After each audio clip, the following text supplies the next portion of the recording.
इस बीच एक और बड़ी खबर आ रही है। ईरान में इजराइल की स्ट्राइक हुई है, सैन्य ठिकानों पर बमबारी हुई है, रिवोल्यूशनरी गार्ड के ठिकाने तबाह हुए हैं, इस तरह का दावा किया जा रहा है।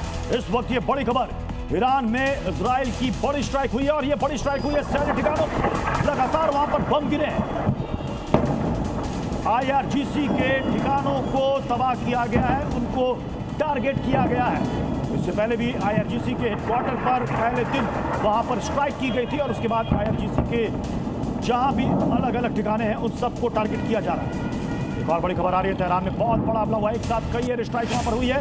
तेहरान में धुएं का गुबार उठता हुआ दिखा है, अटैक में भारी नुकसान की आशंका जाहिर की जा रही है। ये देखिए तस्वीरें, ये तेहरान की तस्वीरें, टहलते सुलगते और आसमान में धुएं के गुबार।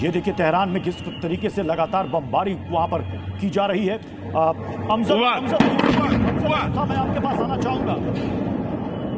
पाकिस्तान तो ईरान की इस धमकी के बाद सहम गया होगा, जब सीधे धमकी मिल गई है कि अब नतीजे भुगतने के लिए तैयार रहो। क्या शहबाज शरीफ और ये फील्ड मार्शल मुनीर ये बात करेंगे? नहीं साहब, ये गलत जानकारी है, गलत भ्रामक है, क्योंकि ईरान के पास ये इनपुट्स आ चुके हैं कि पाकिस्तान के एयर स्पेस का इस्तेमाल हो रहा है।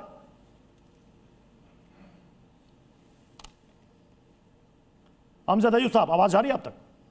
जी, आपने क्या सवाल किया? मेरा सवाल यह है कि क्या अब फील्ड मार्शल और शहबाज शरीफ ईरान से बात करेंगे, सफाई देंगे कि हमने कोई एयर स्पेस इस्तेमाल करने नहीं दिया है? नहीं, वो नहीं करेंगे, वो कोई बातचीत नहीं करेंगे। पाकिस्तान के अंदर खुद शिया बरादरी बाहर निकल आई है भाई। कल 10 लोगों एक्सक्यूज मी, कल मैं आपको बताता हूँ, कल की रिपोर्ट, कराची में प्रोटेस्ट हुआ, 10 कम से कम 10 पाकिस्तानी शिया जो है वो कराची में इन्होंने गोलियां मारी हैं उनको, और 25 से ज्यादा लोग जख्मी हैं। गिलगित बल्तिस्तान के अंदर वो शिया इलाका है सारा, जो पाकिस्तान के कब्जे में है, जो बेसिकली है तो इंडिया का लेकिन पाकिस्तान के कब्जे में है, गिलगित बल्तिस्तान। वहां पे इतने शदीद मुजाहरे हुए हैं, 5 लोगों का बताया जा रहा है कि गोली मार दी गई है, उनको गोली से मरे हैं, डायरेक्ट स्ट्रेट फायर, और कई जख्मी हैं। 2 दिन का कर्फ्यू लगा दिया है, यानी 4 मार्च तक गिलगित में और स्कर्दू में कर्फ्यू लगा दिया गया है और फौज आ गई है गिलगित में।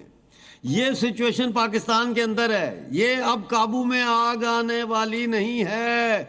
वो कहते हैं ना कि इस घर को आग लग गई घर के चिराग से। ये तालिबान, ये TTP, ये मुजाहिदीन, ये सब ये इन्होंने चिराग बनाए थे जिससे इन्होंने इस इलाके के अमन के फैब्रिक को आग लगाई थी। आज उसी आग में पाकिस्तान खुद जल रहा है। अमजद अयूब साहब ने बहुत इंपॉर्टेंट पॉइंट यहां पर उठाया। मैं प्रभु दयाल सर आपसे समझना चाहूंगा, तो अगर ये स्थिति इस वक्त पाकिस्तान के सामने है जहां बुरी तरीके से फंसा हुआ है, तो क्या पाकिस्तान की उल्टी गिनती शुरू हो चुकी है? देखिए, पाकिस्तान में कई जगह सिविल वॉर सिचुएशन, एक तो खैबर पख्तूनख्वा में जो अफगानिस्तान और पाकिस्तान में लड़ाई है, उसमें वहां के लोग, जैसे अनवर साहब ने कहा, ये अफगानिस्तान को सपोर्ट करते हैं। देखिए, अफगान्स ने कभी भी ड्यूरन लाइन को नहीं एक्सेप्ट किया।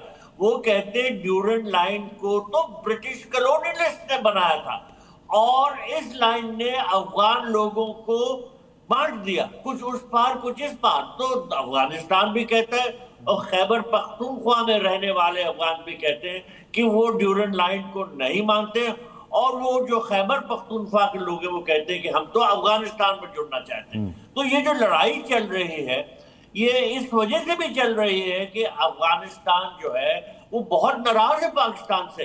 3 मिलियन अफगान रेफ्यूजीज को फोर्सिबली डिपोर्ट करने की कोशिश की जा रही है, और जो TTP है वो बहुत नाराज है पाकिस्तान से, और इस वजह से वो अटैक कर रहा है। और पाकिस्तान कहता है ये जो है उसको पनाह और उसको पूरी शह दी हुई है वहां अफगान सरकार ने। तो लड़ाई तो इस वजह से चिढ़ गई है। फिर देखिए बलूचिस्तान में जो सेपरेटिस्ट मूवमेंट चल रहा है वो तो बढ़ते ही जा रहा है, खत्म होने का नाम नहीं ले रहा है। तो इस वजह से ये कुछ बड़े बिल्कुल सर, मैं आपके पास लौटूंगा, लेकिन इस बीच एक बड़ी खबर है। इजराइल पर ईरान के हमले तेज हो गए हैं। बेत शेमेश में एयर रेड अलर्ट घोषित कर दिया गया। बेत शेमेश में बज रहा है सायरन। ये देखिए ईरान की तरफ से जो लगातार वहां पर एयर स्ट्राइक हो रही है, मिसाइल दागे जा रहे हैं, उसके बाद सायरन बज रहे हैं और लोग देखिए कैसे खुद को बचाने के लिए वहां पर एक दीवार की सहारा लिए हुए, एक दीवार के सहारे लिए हुए वहां पर बैठे हुए नजर आ रहे हैं। ये इजराइल की तस्वीर है। एयर रेड अलर्ट वहां पर जारी कर दिया गया। सायरन की आवाज के साथ साथ इजराइल के जिन इलाकों में ड्रोन या फिर मिसाइल्स वहां पर बरस रहे हैं, आप उसकी आवाज भी यहां पर सुन सकते हैं। तो क्या अनुराग सर ये माने कि यूएस और इजराइल ने ईरान को बहुत ही हल्के में ले लिया, कम आंक लिया?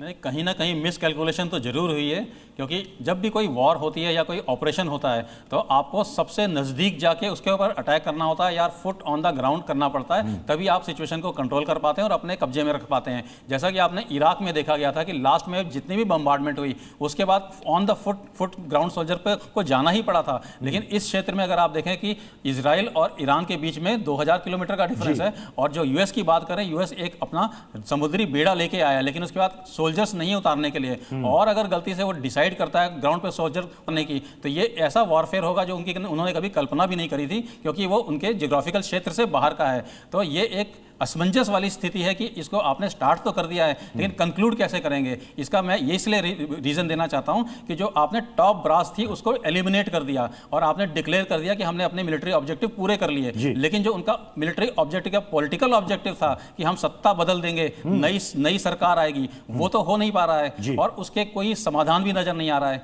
तो इनका पॉलिटिकल ऑब्जेक्टिव कैसे पूरा होगा, ये डाउटफुल हो गया है अभी। जी।